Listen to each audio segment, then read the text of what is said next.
Hey, Kelly from EarthFit here, and today I'm going to clear a topic up that seems to be surrounded by lots of misconception.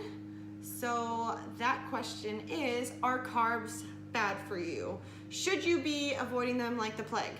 I have spoken to a lot of clients that feel extremely guilty when they consume carbs, or maybe they're trying to avoid them altogether. So there seems to be a lot of guilt in people beating themselves up over carbs. So we're going to break down some information today that will give you the knowledge to stop needlessly beating yourself up about your carb intake and give you the confidence to decide for yourself what your guilt-free carb intake is going to look like. So a couple facts about carbs. Carbs are our body's main energy source, so super helpful for those of us who expend a lot of energy, maybe through physical activity. They also aid the body in protein absorption, and carbs are found in a lot of our food sources, such as vegetables, fruits, grains, and dairy. So carbs should be used in conjunction with your goal. It's really that simple. So when setting your goals, we want to make sure that they are attainable and sustainable for you and your lifestyle. That way everything is achievable and you stay consistent and actually reach those goals. So maybe your goal is fat loss, maybe it's building muscle or weight gain, or maybe it's just maintaining. But first, we'll go ahead and cover the different types of carbs. So what carbs all have in common is that they are all composed of units of sugar. How they differ is the amount of units contained in each carb and how they're linked together. So I'm gonna cover simple and complex carbs. So simple carbs are composed of 1 unit of sugar, so they are quick to digest, and you'll see a spike in your blood sugar after consuming them. And some examples of those carbs are dairy, cake, sugars, white bread, candy, anything that kind of provides you with a spike of energy but lacks the vitamins, minerals, and fibers. And then complex carbs are any carbs that are they're close to their natural state. So as close to their natural state as possible. So those carbs are composed of 2 or more units of sugar, and they do not cause a spike in your blood sugar because it takes longer to break them down. And some examples of those carbs are potatoes, unrefined rice, beans, vegetables, and fruit.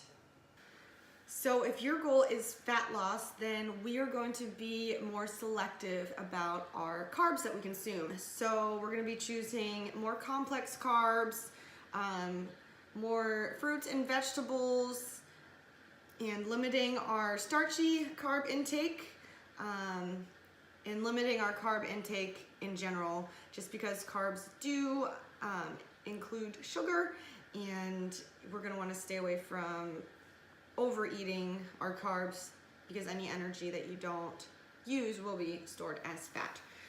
And it does seem to me that weight loss is the big focus for most people, and you know, it's not easy and it's not comfortable, but any step in the right direction is progress.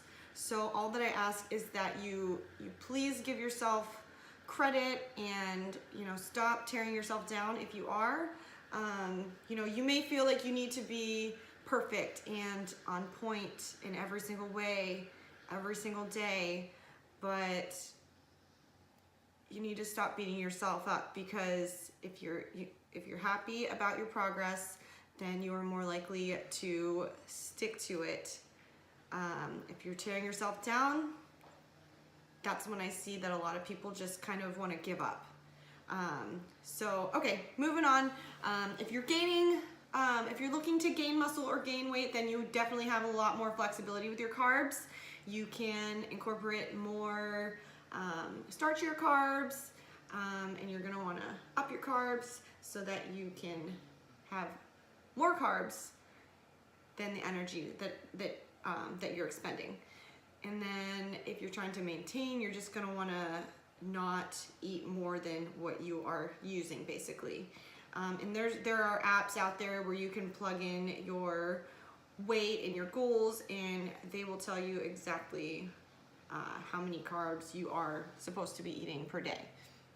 So do we really need carbs? That's another question that I feel like a lot of people have. Yes and no. So let me explain. I'm sure that you've all heard about the keto diet, and our bodies, they are amazing and innovative, and our bodies can actually convert fats and proteins into glucose.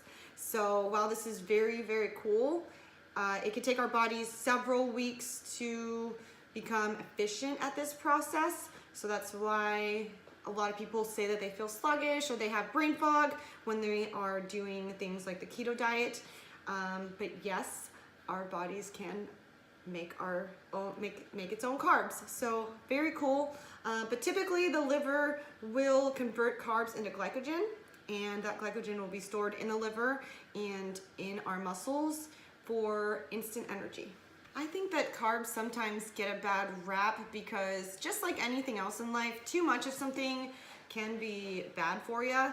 And you know, too many carbs can make you gain weight if you are not expending that amount of energy that you are consuming. You know, I'll compare carbs to the sun. Sunlight is great for you. It provides our bodies with vitamin D, which makes our bones strong. But you know, if you get too much sun, you get burnt. So now I hope you feel like you have the tools and the information to incorporate carbs into your diet however you see fit, or maybe tweak what you're already doing for better results. And as mentioned before, you can use apps to track your carbs. I know a lot of our clients use MyFitnessPal because it's easy to use, and you can share what you're tracking with other people, so you can actually share it with your trainer. That way you have a little bit more guidance on top of already tracking it through the app. So I actually use it as well. Super easy to use, highly recommend it. And anyways, I hope you enjoyed this video. I hope you learned something, and I hope it was helpful. If you have any other recommendations or topics that you would like for me to go over, or that you want to learn more about, then let me know. Thanks. All right, have a great day. See you in training.